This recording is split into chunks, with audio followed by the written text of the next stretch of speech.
લાઇમલાઇટમાં રહેવા કુખ્યાત કીર્તિ પટેલનો એક નવો સ્ટન્ટ સામે આવ્યો છે। સાધ્વીના વેશમાં આવી કીર્તિ પટેલે મૃગીકુંડમાં સ્નાન કર્યું।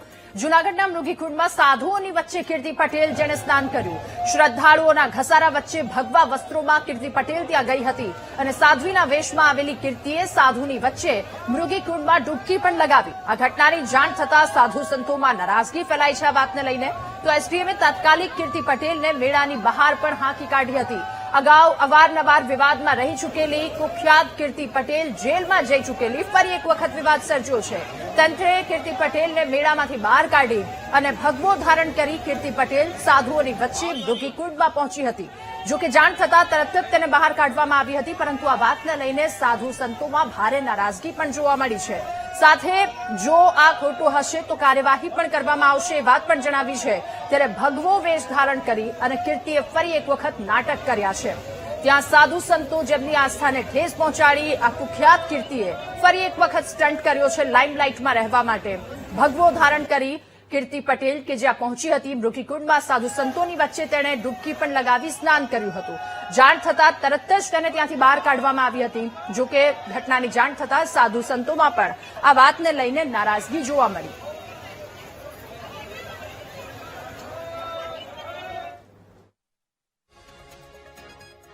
પછી સાધુ સંતોએ મૃગીકુંડમાં સ્નાન કરે છે, પણ દુઃખની વાત એ છે કે જયારે સાધુને ભેષમાં અમુક લોકોએ સાધુના કપડા પહેરીને મૃગીકુંડમાં સ્નાન કરીને મૃગીકુંડને ગંદુ કરવા માટેના કોશિશ કરે છે, ત્યારે બહુ દુઃખ થાય છે। પણ હું તંત્રને સાધુવાદ આપીશ કે આ વખતે સાધુ સંતોને ભેષમાં જે અમુક લોકોએ આવ્યા હતા, તંત્રે એને પકડીને બહાર કાઢ્યા છે। લોકોનો એકદમ ઘસારો થતા સમવેશે સાધુના સ્વરૂપમાં કીર્તિ પટેલ છે એ એકદમ અસલ સાધુનો વેશ ધારણ કરી અને સાધુ સંતોની વચ્ચે ઘૂસી જઈ અને કુંડમાં સ્નાન કરવા માટે આવી હતી। આ બાબતે સાધુ સંતોએ તંત્રનું ધ્યાન દોરતા તાત્કાલિક ધોરણે પોલીસ દ્વારા એને દૂર કરવામાં આવેલી હતી।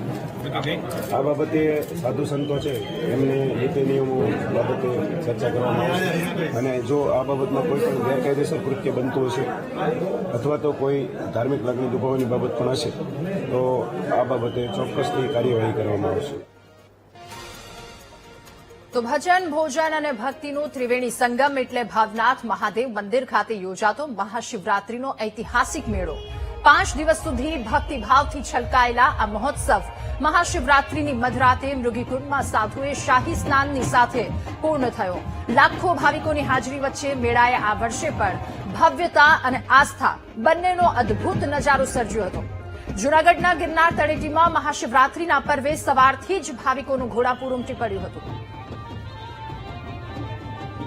જૂનાગઢમાં મહાશિવરાત્રીનો મેળો આજે હર હર મહાદેવના નાદ સાથે સંપન્ન થયો છે, ત્યારે આ મેળો છે એ જૂનાગઢમાં પ્રથમ વખત આટલો ભવ્ય અને મોટી માત્રામાં થયેલો છે।